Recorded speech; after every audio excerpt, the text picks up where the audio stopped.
പ്രിയമുള്ളവരെ, ഓങ്കോ വ്യൂസിൻ്റെ പുതിയൊരു അധ്യായത്തിലേക്ക് നിങ്ങളേവരെയും ഞാൻ ഹാർദവമായി സ്വാഗതം ചെയ്യുന്നു.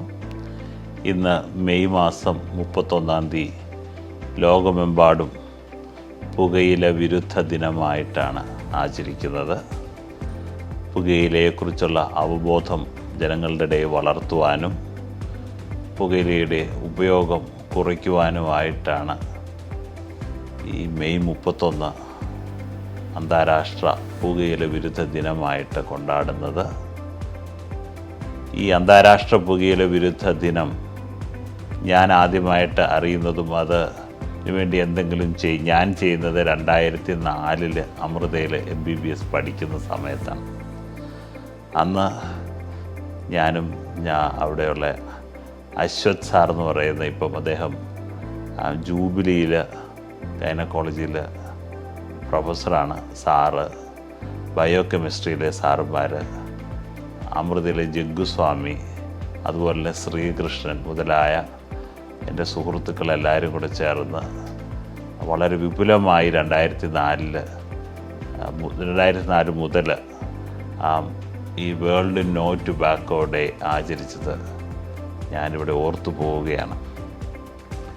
ഈ നമുക്ക് ക്യാൻസർ ചികിത്സകൻ എന്നുള്ള നിലയിൽ വേൾഡ് നോ ടുബാക്കോയുടെ പ്രാധാന്യം പറഞ്ഞറിയിക്കാൻ പറ്റത്തില്ലാത്തതാണ്.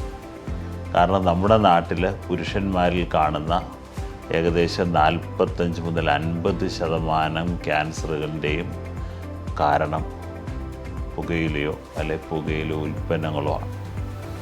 സ്ത്രീകളിലേക്ക് വരുമ്പോൾ ഏകദേശം 20% വരെ സ്ത്രീകളിലുണ്ടാകുന്ന ക്യാൻസറിൻ്റെ കാരണവും പുകയില തന്നെയാണ്. ഇത് പലതും സ്ത്രീകൾ പുകയില ഉപയോഗിക്കുന്നതുകൊണ്ടായിരിക്കത്തില്ല, അവരുടെ കൂടെയുള്ള ആളുകൾ പുകയില ഉപയോഗിക്കുന്നതുകൊണ്ട് വരുന്ന പാസീവ് സ്മോക്കിംഗ് മൂലമൊക്കെയാണ് സ്ത്രീകൾക്കും ഈ ഒരു വിപത്ത് നേരിടേണ്ടി വരുന്നത്. അപ്പം പുകയിലയുടെ ഉപയോഗം നമ്മുടെ നാട്ടിൽ കുറച്ചാൽ അല്ലെങ്കിൽ ഇല്ലാതാക്കിയാൽ പുരുഷന്മാരിൽ വരുന്ന 40 മുതൽ 50% ക്യാൻസറുകളും സ്ത്രീകളിൽ വരുന്ന ഏകദേശം 20% ക്യാൻസറുകളും നമുക്ക് ഒഴിവാക്കാൻ പറ്റും.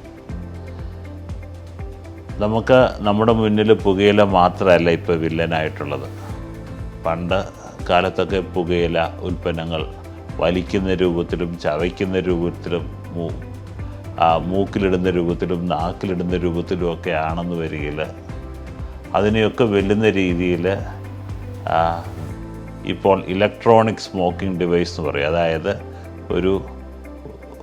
അതൊരു ഡിവൈസാണ്. ഒരു ടാങ്കിനകത്ത് പുകയിലയുടെ പുകയൊക്കെ നിറച്ച് നമുക്ക് വലിക്കാൻ കിട്ടുന്ന ഒരു രീതിയിലേക്ക് ഇപ്പോൾ വന്നിട്ടുണ്ട്. ഇതെല്ലാം തന്നെ ആരോഗ്യത്തിന് ഹാനികരമാണ്. ഇതൊന്നും സേഫല്ല. അപ്പം ഈ വേപ്പിംഗ് എന്ന് പറയുന്നത് ഈ സാധാരണ രീതിയിലുള്ള പുകയിലയുടെ ഉപയോഗമല്ല. അതിന് പകരം ഇലക്ട്രോണിക് ഡിവൈസായിട്ട് പുകയില ഉൽപ്പന്നങ്ങൾ വിൽക്കുന്നതിനാണ് വേപ്പിംഗ് എന്ന് പറയുന്നത്. ഈ വേപ്പിംഗ് നമ്മുടെ രാജ്യത്ത് നിരോധിച്ചിരിക്കുന്നതാണ്. ഇതൊക്കെ സേഫായിട്ടുള്ള പുകയില ഉപയോഗം എന്നുള്ള രീതിയിൽ ഒക്കെ ആളുകളെയൊക്കെ തെറ്റിദ്ധരിപ്പിച്ചുകൊണ്ട് പല രൂപത്തിൽ പല ഭാവത്തിൽ ഇന്നും പുകയിലയും പുകയില ഉൽപ്പന്നങ്ങളും നമ്മുടെ ഇടയിൽ വളരെ വ്യാപകമായിട്ട് ഉപയോഗിക്കപ്പെട്ടുകൊണ്ടിരിക്കുകയാണ്.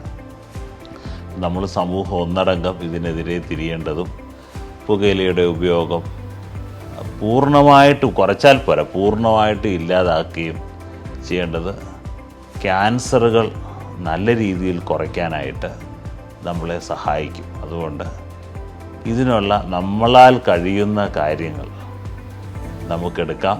പുക വലിക്കത്തില്ലാത്ത ആൾക്കാരാണെങ്കിൽ ഒരിക്കലും അത് വലിക്കാൻ തുടങ്ങാതിരിക്കുക എന്നുള്ളതാണ് ഇതിനകത്ത് നമ്മൾ ചെയ്യേണ്ടത്. വലിച്ചു തുടങ്ങിക്കഴിഞ്ഞാൽ ഇത് വളരെ അധികം അഡിക്ഷൻ ഉണ്ടാക്കുന്ന ഒരു സബ്സ്റ്റൻസാണ് നിക്കോട്ടിൻ. നിക്കോട്ടിനാണ് ഈ പുകയിലയിൽ അടങ്ങിയിരിക്കുന്ന അഡിക്ഷൻ ഉണ്ടാക്കുന്ന വസ്തു. പിന്നെ നമുക്ക് ഒരുപക്ഷെ നിർത്താൻ പറ്റിയെന്ന് വരത്തില്ല. അതുകൊണ്ട് തമാശയ്ക്കായിട്ട് പോലും ഒരിക്കലും പുകയിലയോ പുകയില ഉൽപ്പന്നങ്ങളോ ഉപയോഗിക്കാതിരിക്കുക. ഇനി ഉപയോഗിക്കുന്ന ആളാണെന്ന് വരികിൽ അത് നിർത്താനുള്ള പരമാവധി പരിശ്രമം നമുക്ക് ചെയ്യുക. അതുപോലെ തന്നെ പുകയില ഉൽപ്പന്നങ്ങൾ വിൽക്കാതിരിക്കാൻ വാങ്ങാതിരിക്കാൻ, അതിനുള്ള നിയമനിർമ്മാണം നടത്താൻ പൊതുജനങ്ങളായ നമ്മൾക്ക് സർക്കാരിൻ്റെ മേൽ സമ്മർദ്ദം ചെലുത്താനും ഒക്കെ നമുക്ക് സാധിക്കും. ധാരാളം കാര്യങ്ങൾ നമ്മളെക്കൊണ്ട് ചെയ്യാൻ സാധിക്കും. അണ്ണാറക്കണ്ണനും തന്നാലായത്, നമ്മളെക്കൊണ്ട് ചെയ്യാൻ പറ്റുന്ന എന്തൊക്കെ ചെയ്യാവോ അതൊക്കെ പുകയിലയ്ക്കെതിരെ ചെയ്യണമെന്ന് പറഞ്ഞുകൊണ്ട് ഇന്നത്തെ ഈ വീഡിയോ ഞാനിവിടെ അവസാനിപ്പിക്കുകയാണ്. നിങ്ങൾക്കെല്ലാവർക്കും നന്ദി, നമസ്കാരം.